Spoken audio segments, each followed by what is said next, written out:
Room ఏంటి ఎంత చెత్తగా ఉంది? లేచి ఎంతసేపు అయింది? కనీసం లేచిన మంచమైనా సరి చేసుకోవా? మీ ఇంట్లో అయితే ఇలాగైనా ఉంటావు? నేను ఎలా ఉంటే మీకెందుకు? ఏయ్, ఏంటి గొడుగుతున్నావు? నేను మంచి చెప్పినా మీకు చెడ్డగానే అనిపిస్తుంది. రూమ్ అంతా శుభ్రం చేసి కిందకి రా.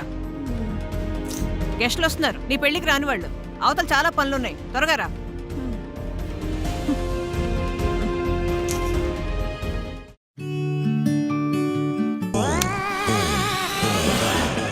ఆహా, విధాడిందిరా నీతో నీ వింత నాటకం.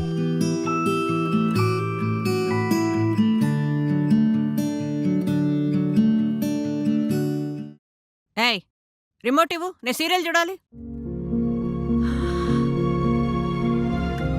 రోజు మార్నింగ్ నుంచి రాత్రి 10 వరకు సీరియల్స్ చూస్తూనే ఉంటారు. మిమ్మల్ని నేను ఎప్పుడైనా డిస్టర్బ్ చేశానా? లేదు కదా. ఇప్పుడు నేను టీవీ చూస్తున్నాను, మీరు నన్ను డిస్టర్బ్ చేయకండి. ఏంటి ఎదురు సమాధానం చెప్తున్నావు? రిమోట్ ఇవ్వు. నేను సినిమా చూస్తున్నాను, ఇవ్వను. ఏంటి గొడవ పెట్టుకోవాలని చూస్తున్నావా? ఇక్కడ మీకు నచ్చినట్టు ఉండడానికి నేను రాలేదు. ఏంటి, ఏం జరిగింది? రోడ్డు వరకు వినబడుతున్నాయి మీ మాటలు. మీ అమ్మని అడగండి. ఏమైందమ్మా? ఒరే, నీ పెళ్ళం చాలా పొగరబోద్దురా. మొగుడుగా దాన్ని అదుపులో పెట్టుకో. ముందు నువ్వు కోడల్ని కోడల్లా కాకుండా ఒక కూతుర్లా చూడటం నేర్చుకో అమ్మా. తనని కంట్రోల్ చేయడం కోసం తిట్టడం కాదు, ఒక అమ్మలా ప్రేమగా మాట్లాడడం నేర్చుకో. తనకేమైనా రాకపోతే నేర్పించు. ఇక్కడ ఎలా ఉండాలన్నది అలవాటు చేయి. నువ్వు చూపించే ప్రేమకి తన సొంత ఇల్లు కూడా మర్చిపోవాలి. తను ఒక ఆడదానిగా తన బాధ ఏంటో నీకు తెలుసు కదమ్మా.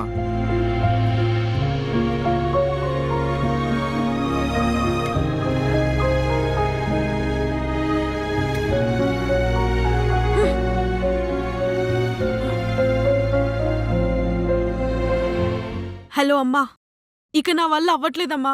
ఆవిడ కనీసం నన్ను ప్రశాంతంగా టీవీ కూడా చూడనివ్వట్లేదు. దానికి బాగా పొగరు పట్టిందే. నువ్వేం మాటలు పడాల్సిన అవసరం లేదు. అబ్బాయికి చెప్పి సెపరేట్గా ఇల్లు తీసుకుని ఉండండి. ఒకవేళ అబ్బాయి కూడా వద్దు అంటే బట్టలు సర్దుకొని మన ఇంటికే వచ్చేసాయి. తర్వాత ఏమైనా నేను చూసుకుంటా. సరే అమ్మా. అసలేం జరిగింది? ప్రాబ్లం ఏంటి? ప్రాబ్లమా? మీ అమ్మే ప్రాబ్లం. ఏం చేసినా తప్పని అంటుంది.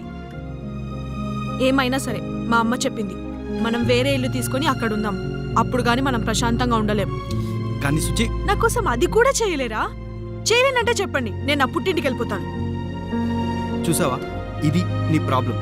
ఇక్కడ జరిగేవన్నీ మీ అమ్మతో చెప్తావు. మీ అమ్మ వాళ్ళ ఇంట్లో జరిగేవన్నీ ఇలాగే చెప్తావా? ఏ, మీ అమ్మ ఎప్పుడు నేను తిట్టలేదా? మీ అత్తయ్యని ఎందుకు అమ్మలా చూడలేకపోతున్నావు? కొంచెం ఆలోచించి అమ్మతో ప్రేమగా మాట్లాడితే తనకు గొడవ పడాలనున్నా ఎందుకు పడుతుంది? నువ్వు చూపించే ప్రేమను బట్టే అమ్మ ప్రేమను గెలుచుకోగలుగుతావు. నేనెంత ప్రేమగా ఉన్నా తను నాతో అలా ఉండదండి. ఇప్పటివరకు ఎప్పుడైనా ప్రేమగా ఉన్నావా? ట్రై చేసి చూడు. అప్పటికి లేకపోతే నీ ఇష్టం.